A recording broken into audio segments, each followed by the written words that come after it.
Good evening to everybody. Myself, Jagdevappa, Assistant Professor of Psychology, Government First Grade College, Tipatur, Tumkur District, Karnataka. So, we are discussing the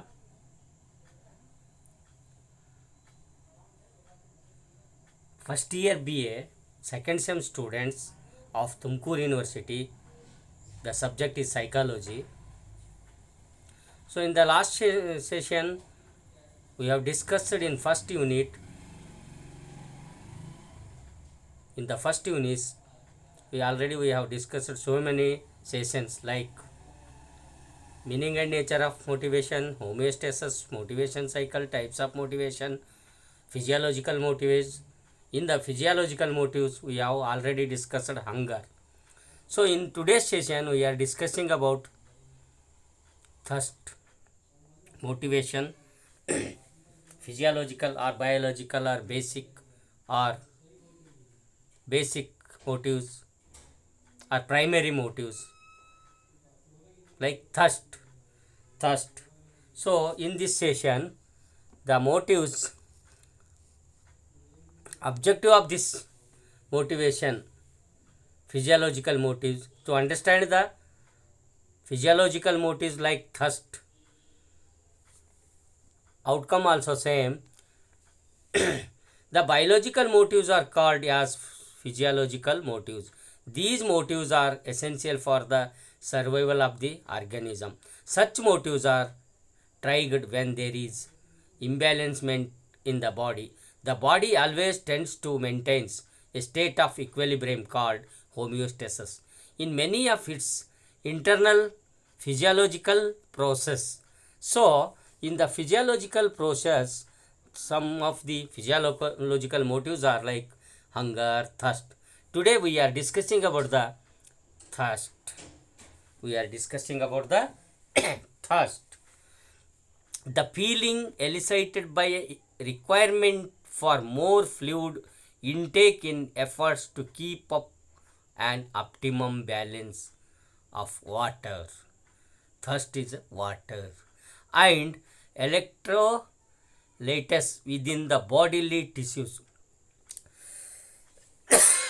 In the case of thirst, the desire to drink appears to be initiated by fluid loss from within specialized brain cells known as osmoreceptors, and also this result in the thirst that always accompanies pure water depletion. There are different receptors for sensitizing decreased volume or an increased osmolyte concentration. These include osmoreceptors and baroreceptors. They signal to the central nervous system, where central processing succeeds. Some sources therefore distinguish extracellular thirst from intracellular thirst, where extracellular thirst is thirst generated by decreased volume and intracellular thirst is thirst generated by increased osmolyte concentration. In adipesia, the brain's thirst center located in the hypothalamus is damaged. People with adipesia have little or no sensation of thirst when they become dehydrated. So, the thirst, we experience thirst when our bodies are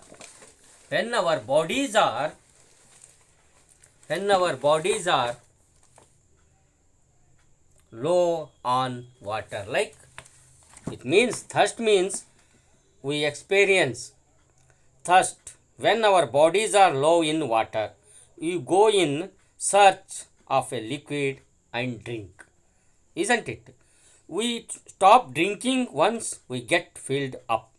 There are different mechanisms that produce thirst. First, when the volume of fluid inside the cells of our body became too low. And second, when the volume of fluid outside the cells of our body became low.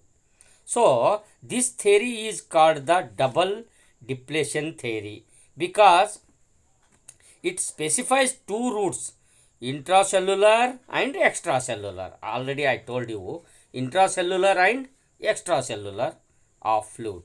So, man can survive without food for some times, but deprivation of water for over a few days can be fatal. It is found to be stronger than hunger motive. Dryness in the mouth and the tissues of the throat result in the thirst. Thirst is satisfied within intake of fluid. As we drink, the fluid is slowly absorbed into our body. We generally keep track of the amount of fluid we drink so we do not overdo it. We drink until the volume of fluid in and around our cells is adequate. As water begins to enter the cells of our body, our feelings of thirst are inhibited. We sometimes keep drinking even when our thirst is satisfied. This happens when we gulp down water faster than our body's system can react and inhibit thirst. This results in discomfort, though the chemical imbalance of the bodies is responsible for hunger or thirst drive. The centers of its control lie in the central nervous system, particularly the hypothalamus. The physiological factor of the thirst motive lies in the imbalance of fluid in the hypothalamus and the body tissues. The level of salt in the body is related to the imbalance of the fluid in the body. Salt causes dehydration. Dehydration can be, though the high central level of salt in the blood disturbs the fluid balance in the tissues.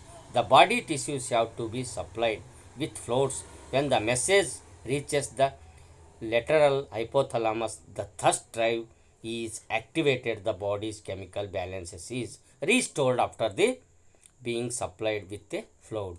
So here the learning part of it says that the why, when, where and how we drink and eat depend on our own personal, social, cultural and environmental factors. So thirst or hunger, both are depend on our how we take, when we take, what the way we are take food or water on the basis of our social system, culture system, like this, isn't it? So this is about the thirst. So in Kannada, what we are telling is the thirst means in Kannada ಬಾಯಾರಿಕೆ, ನೀರಡಿಕೆ ಅಂತ ಏನು ಕರಿತೀವಿ ನಾವು ಕನ್ನಡದಲ್ಲಿ, ಅದು ಶಾರೀರಿಕ ಪ್ರೇರಣೆ. ಇದು ಮೊದಲನೆಯ ಪ್ರೇರಣೆ, ಶಾರೀರಿಕವಾಗಿ ಬೇಕಂತ ಪ್ರೇರಣೆ, ಮತ್ತು ಅದರ ಜೊತೆಗೆ ಇದು ಮೂಲಭೂತವಾದಂಥ ಪ್ರೇರಣೆ, ಅದಕ್ಕೆ ಮೂಲ ಪ್ರೇರಣೆ ಅಂತ ಕರಿತೀವಿ. ಇದು ಪ್ರಾಥಮಿಕವಾದಂಥ ಪ್ರೇರಣೆ, ಜೈವಿಕ ಕ್ರಿಯೆಗೆ ಬೇಕಾದಂಥ ಪ್ರೇರಣೆ. ಹೀಗಾಗಿ ಈ ಬಾಯಾರಿಕೆ ಅಂತಕ್ಕಂಥದ್ದು ಅಥವಾ ನೀರಡಿಕೆ ಅಂತಕ್ಕಂಥ ಒಂದು ಪ್ರೇರಣೆ ಏನಿದೆ, ಇದು ಶರೀರಕ್ಕೆ ಸಂಬಂಧಪಟ್ಟಿದ್ದರಿಂದ ಶಾರೀರಿಕ ಪ್ರೇರಣೆ ಅಂತ ಕರಿತೀವಿ. ಅದರ ಜೊತೆಗೆ ನಮ್ಮ ಜೈವಿಕ ಕ್ರಿಯೆಗೆ ಬೇಕಾಗಿರೋದ್ರಿಂದ ಜೈವಿಕ ಪ್ರೇರಣೆ ಅಂತೀವಿ. ಇದು ಇದರಿಂದ ಇದು ಇಲ್ಲ ಅಂದರೆ ನಮ್ಮ ಬದುಕೇ ಇಲ್ಲ. ಹಾಗಾಗಿ ಇದನ್ನು ಏನಂತೀವಿ, ಮೂಲಭೂತವಾಗಿ, ಪ್ರಾಥಮಿಕವಾಗಿ ಅಂಥೇಳಿ ಕರಿತೀವಿ. ಆದ್ದರಿಂದ ಈ ಬಾಯಾರಿಕೆ ಅಂತಕ್ಕಂಥದ್ದು ಜೀವಿಯ ಶರೀರದಲ್ಲಿ ನೀರಿನ ಕೊರತೆಯಾದಾಗ ಶರೀರದ ಸಮತೋಲನ ಏರುಪೇರಾಗುತ್ತದೆ. ಆಗ ನೀರಿನ ಕೊರತೆ ನೀಗಿಸುವಂತೆ ಬಾಯಾರಿಕೆ ಕಾಣಿಸಿಕೊಳ್ಳುತ್ತದೆ. ಆಗ ನೀರು ಇಲ್ಲವೇ ಇತರ ದ್ರವ ಪಾನೀಯಗಳ ಸೇವನೆಗಾಗಿ ನಾವು ಅಥವಾ ಜೀವಿಗಳು ಕಾಯುತ್ತಾ ಇರ್ತವೆ ಅಥವಾ ಕಾರ್ಯಪ್ರವೃತ್ತ ಆಗ್ತವೆ. ಅದನ್ನು ಪಡೆಯಲು ಕಾರ್ಯಪ್ರವೃತ್ತ ಆಗ್ತವೆ. ಏನನ್ನು? ನೀರನ್ನು ಪಡೆಯಲು. ಸೊ ನೀರು ಅಥವಾ ಪಾನೀಯ ದೊರೆತು ಬಾಯಾರಿಕೆ ತೀರುವವರೆಗೂ ನಮ್ಮ ಚಟುವಟಿಕೆ ಏನಾಗುತ್ತೆ? ಮುಂದುವರಿತಾನೆ ಇರುತ್ತೆ. ಬಾಯಾರಿಕೆ ನಮಗೆ, ನಮ್ಮ ದೇಹಕ್ಕೆ, ನಮ್ಮ ಶರೀರಕ್ಕೆ ಎಷ್ಟು ನೀರು ಬೇಕೋ ಅಷ್ಟು ನೀರು ತುಂಬುವವರೆಗೆ ನಮ್ಮ ಬಾಯಾರಿಕೆ ಇದ್ದೇ ಇರುತ್ತೆ. ಅದು ತುಂಬುವವರೆಗೆ ನಮ್ಮ ಕಾರ್ಯ ಪ್ರವರ್ತರಾಗ್ತೀವಿ. ನಮಗೆ ಗೊತ್ತಿಲ್ಲದೋ ನಾವು ನೀರನ್ನು ಕುಡಿತಾನೇ ಇರ್ತೀವಿ, ನೀರನ್ನು ಸೇವನೆ ಮಾಡ್ತಾನೇ ಇರ್ತೀವಿ. ಕೆಲವು ವೇಳೆ ಏನಾಗುತ್ತೆ ಅಂದರೆ, ಬಾಯಾರಿಕೆ ಇಲ್ಲದಿದ್ದರೂ ನೀರನ್ನು ವಿವಿಧ ರೂಪಗಳಲ್ಲಿ, ಅಂದರೆ ಕಾಫಿ ಆಗಿರ್ಬೋದು, ಟೀ ಆಗಿರ್ಬೋದು, ಎಳೆನೀರಾಗಿರ್ಬೋದು, ತಂಪು ಪಾನೀಯ ಆಗಿರ್ಬೋದು, ಮಜ್ಜಿಗೆ ಮುಂತಾದ ದ್ರವಾಂಶಗಳಿಂದ ನಾವು ಏನು ಮಾಡ್ತೀವಿ? ಅವನ್ನು ನಾವು ಸೇವನೆ ಮಾಡ್ತೀವಿ. ಅಂದರೆ ಕೆಲವು ಸಾಮಾಜಿಕ, ಅಂದರೆ ಇತರರ ಒತ್ತಾಯದ ಮೇರೆಗೆ ಏನು ಮಾಡ್ತೀವಿ? ಕಾರಣಗಳಿಂದ ಇಲ್ಲವೇ ಮಾನಸಿಕ ಕುಡಿಬೇಕೆಂಬ ತೀವ್ರ ಬಯಕೆಯಿಂದ ನಾವು ಆ ಮದ್ಯಪಾನವನ್ನು ತಗೊಂಡು ಅದು ಕೂಡ ನಾವು ಸೇವಿಸ್ತಾ ಇರ್ತೇವೆ. ಸೊ ಆಹಾರವಿಲ್ಲದಿದ್ದರೂ ಕೆಲವು ಕಾಲ ಜೀವಿ ಬದುಕುತ್ತಾನೆ. ಅಲ್ಲೇ ಹೇಳಿದ್ನಲ್ಲ ನಾನು, ಆಹಾರ ಇಲ್ಲದೆ ಬದುಕಬಹುದು, ಕೆಲವು ಸಮಯ ಮಾತ್ರ, ಪೂರ್ತಿಯಾಗಿ ಅಲ್ಲ. ಸೊ ಆದರೆ ನೀರಿಲ್ಲದೆ ಕೆಲವು ದಿನಗಳ ಬದುಕೋದು ಕಷ್ಟ. ಬಾಯಾರಿಕೆ ಅಂತಕ್ಕಂಥದ್ದು ಹಸಿವೆಗಿಂತ ಪ್ರಬಲವಾದಂಥ ಒಂದು ಪ್ರೇರಣೆ. ಇದು ಥಸ್ಟ್ ಅಂತಕ್ಕಂಥದ್ದು ಹಸಿವೆಗಿಂತ ಪ್ರಬಲವಾದ ಒಂದು ಪ್ರೇರಣೆ ಅಂಥೇಳಿ ನಾವು ಹೇಳಬಹುದು. ಸೊ ಈ ಬಾಯಾರಿಕೆ ಅಥವಾ ಈ ನೀರಡಿಕೆ ಅಥವಾ ಈ ಒಂದು ಜೈವಿಕವಾದಂಥ ಪ್ರೇರಣೆ, ಜೈವಿಕ ಕ್ರಿಯೆಗೆ ಸಂಬಂಧಿಸಿದ ಪ್ರೇರಣೆ, ಇದು ಮೂಲಭೂತವಾದಂಥ ಪ್ರೇರಣೆ, ಇದು ಒಂದು ಶಾರೀರಿಕವಾದಂಥ ಪ್ರೇರಣೆ. ಈ ವರ್ಗೀಕರಣದಲ್ಲಿ ಬರ್ತಕ್ಕಂಥ ಈ ನೀರು ಬಹಳ ಮುಖ್ಯವಾದದ್ದು. ಅಥವಾ ಬಾಯಾರಿಕೆಯಿಂದ ನೀರು ಬೇಕೇ ಬೇಕು. ಮನುಷ್ಯ ಕ್ಷಣ ಮಾತ್ರದಲ್ಲೇ ಏನಾದರೂ ಅನಾಹುತಗಳಾಗಬಹುದು. ಆದರೆ ಈ ಬಾಯಾರಿಕೆ ಅಂತಕ್ಕಂಥದ್ದು ನೀಗಿಸಿಕೊಳ್ಳಬೇಕು. ಈ ಜೀವಿಗೆ ಅತ್ಯವಶ್ಯಕವಾದಂಥದ್ದು ಈ ಬಾಯಾರಿಕೆ ಪ್ರೇರಣೆಯಿಂದ ನೀರನ್ನು ಸೇವನೆ ಮಾಡುವುದು. ಹಸಿವನ್ನು ನೀಗಿಸಿಕೊಳ್ಳಲು ಆಹಾರ ಎಷ್ಟು ಮುಖ್ಯವೋ ಅದಕ್ಕಿಂತ ಮುಖ್ಯವಾದದ್ದು ನೀರಡಿಕೆಯನ್ನು ಪೂರೈಸಿಕೊಳ್ಳಲು ನೀರು. ಆಹಾರವಿಲ್ಲದೆ ಕೆಲ ದಿನಗಳು ಬದುಕಬಹುದು, ಆದರೆ ನೀರನ್ನು ಕುಡಿಯದೆ ಒಂದು ದಿನ ಬದುಕಲು ಬಹಳ ಕಷ್ಟಕರವಾಗುತ್ತದೆ. ಸೊ ಮತ್ತು ಜೈವಿಕ ಕ್ರಿಯೆ ನಡೆಯದೆ ಸಾಯುವ ಸಾಧ್ಯತೆಗಳು ಕೂಡ ಹೆಚ್ಚಾಗ್ತವೆ. ಆದ್ದರಿಂದ ಆಹಾರಕ್ಕಿಂತ ಮುಖ್ಯವಾದದ್ದು ನೀರು. ನೀರು ಒಂದು ದ್ರವರೂಪದ ವಸ್ತು. ಇದು ನಮ್ಮ ಶರೀರಕ್ಕೆ ಮತ್ತು ಮಾನಸಿಕ ಸಮಾನತೆಯನ್ನು ಕಾಪಾಡುತ್ತದೆ. ನೀರಿನ ಕೊರತೆ ದೇಹದಲ್ಲಿ ಅನೇಕ ಬದಲಾವಣೆಗಳನ್ನು ಕೂಡ ಉಂಟು ಮಾಡಿದರೂ ಸಹ ಪ್ರಥಮ ಅನುಭವವಾಗುವುದು ನಮ್ಮ ಬಾಯಿ ಮತ್ತು ಗಂಟಲು ಒಣಗಿದಾಗ ಮತ್ತು ದೇಹದಲ್ಲಿನ ನೀರಿನ ಅಂಶ ಕಡಿಮೆಯಾದಾಗ. ಈ ಸಂದರ್ಭದಲ್ಲಿ ದ್ರವರೂಪದ ವಸ್ತುವಾದ ನೀರನ್ನು ಕುಡಿದರೆ ತಕ್ಷಣದಲ್ಲಿ ಒಣಗಿದ ಗಂಟಲು ತೇವಮಯವಾಗುತ್ತದೆ ಮತ್ತು ನೀರಡಿಕೆ ನೀಗುತ್ತದೆ. ಸಾಮಾನ್ಯವಾಗಿ ಒಂದೇ ಬಾರಿ ನೀರನ್ನು ಕುಡಿಯದೆ ಆಗಿಂದಾಗ ನೀರನ್ನು ಕುಡಿಯುತ್ತಿರುತ್ತವೆ. ಅದಕ್ಕೆ ಕಾರಣ ನೀರಿನ ಅಂಶವು ನಮ್ಮ ದೇಹದಿಂದ ಬೆವರಿನ ಮೂಲಕ ಆಗಿರ್ಬೋದು, ಮೂತ್ರದ ಮೂಲಕ, ಈ ಮುಂತಾದವ ನಮ್ಮ ಬೆವರಿನ ಮೂಲಕ, ಮೂತ್ರದ ಮೂಲಕ ನಾವೇನು ಮಾಡ್ತೀವಿ? ಹೊರ ಹಾಕಲ್ಪಡುತ್ತೇವೆ. ಆದ್ದರಿಂದಲೇ ಹೆಚ್ಚು ಬೆವರು ಸುರಿಸಿ ಕೆಲಸ ಮಾಡುವವರಿಗೆ ನೀರಿನ ಅವಶ್ಯಕತೆ ಬಹಳವಾಗಿರುತ್ತದೆ. ಭಾಳಷ್ಟು ಬೇಕು ಬೆವರಿನ ಕೆಲಸ ಸುರಿಸೋರಿಗೆ. ಯಾಕಂದರೆ ಅದು ನೀರಿನ ಅಂಶ ಬೆವರಿನ ಮೂಲಕ ಆಚೆ ಹೋಗುತ್ತೆ. ಈ ಒಂದು ಪ್ರಮಾಣವನ್ನು ಸರಿದೂಗಿಸಲು ನೀರನ್ನು ಬಹಳ ಅವಶ್ಯಕವಾಗಿರುತ್ತೆ. ದೇಹದಲ್ಲಿ ಉಂಟಾಗುವ ಇತರ ಬದಲಾವಣೆಗಳೆಂದರೆ ಅದು ಉಪ್ಪಿನ ಅಂಶ ನಮ್ಮ ದೇಹದಲ್ಲಿ ಹೆಚ್ಚಾದಾಗ, ಅದರಲ್ಲಿಯೂ ಜೀವಕೋಶಗಳ ಒಳಗೆ, ಜೀವಕೋಶಗಳು ಸುತ್ತಮುತ್ತ ಮತ್ತು ರಕ್ತದಲ್ಲಿ ನಮ್ಮ ಮೆದುಳಿನ ಮುಖ್ಯವಾದ ಭಾಗವಾದ ಹೈಪೋಥಾಲಮಸ್. ಹಸಿವಿಗೂ ಬೇಕು ಹೈಪೋಥಾಲಮಸ್. ಅಲ್ಲೂ ಹಸಿವಿಗೂ ಕೂಡ ಹೈಪೋಥಾಲಮಸ್ಸೇ ನಮ್ಮ ಪ್ರಚೋದನೆ ಮಾಡುತ್ತೆ. ನಿನಗೆ ಹಸಿವಾಗಿದೆ, ನಿನ್ನ ಹೊಟ್ಟೆ ಖಾಲಿಯಾಗಿದೆ. ಹಾಗೆ ಇಲ್ಲೂ ಕೂಡ ಹೈಪೋಥಾಲಮಸ್ಸೇ ನಿನಗೆ ನೀರು ಬೇಕಾಗಿದೆ, ನೀರಿನ ಅಂಶ ನಿಮ್ಮ ಶರೀರದಲ್ಲಿ ಖಾಲಿಯಾಗಿದೆ, ಹಾಗಾಗಿ ತುಂಬಿಸಿಕೊಳ್ಳಿ ಅಂತೇಳಿ ಹೇಳೋದೇ ಹೈಪೋಥಾಲಮಸ್. ಹೈಪೋಥಾಲಮಸ್ನ ಪ್ರಭಾವವು ಸಹ ನಮ್ಮಲ್ಲಿ ನೀರಡಿಕೆಯಾಗುವಂತೆ ಮಾಡುತ್ತದೆ ಮತ್ತು ಎಷ್ಟು ಪ್ರಮಾಣದ ನೀರು ಜೀವಕ್ಕೆ ಬೇಕು, ಎಷ್ಟು ಪ್ರಮಾಣದ ನೀರು ದೇಹಕ್ಕೆ ಬೇಕು ಎನ್ನುವುದನ್ನು ಈ ಒಂದು ಮೆದುಳಿನ ಭಾಗ ನಿರ್ಧರಿಸುತ್ತದೆ. ಈ ಮೆದುಳಿನ ಭಾಗವಾದಂಥ ಹೈಪೋಥಾಲಮಸ್ ನಿರ್ಧರಿಸುತ್ತದೆ. ಆದುದರಿಂದ ನಮಗೆ ಅರಿವಿಲ್ಲದೆಯೋ ಎಷ್ಟು ಬೇಕೋ ಅಷ್ಟನ್ನು ನೀರು ಕುಡಿದು ನಿಲ್ಲಿಸುತ್ತೇವೆ.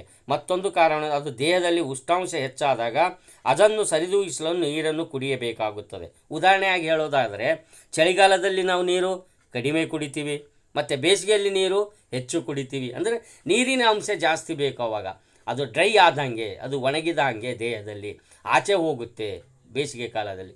ಚಳಿಗಾಲದಲ್ಲಿ ತಂಪನೆಯಾಗಿರುತ್ತೆ, ಹಾಗಾಗಿ ಅದು ದೇಹದಲ್ಲಿ ನೀರಿನ ಅಂಶ ಇರುತ್ತೆ, ಹಾಗಾಗಿ ನೀರನ್ನು ಹೆಚ್ಚು ನಾವು ಕಡಿಮೆ ಸೇವನೆ ಮಾಡ್ತೀವಿ.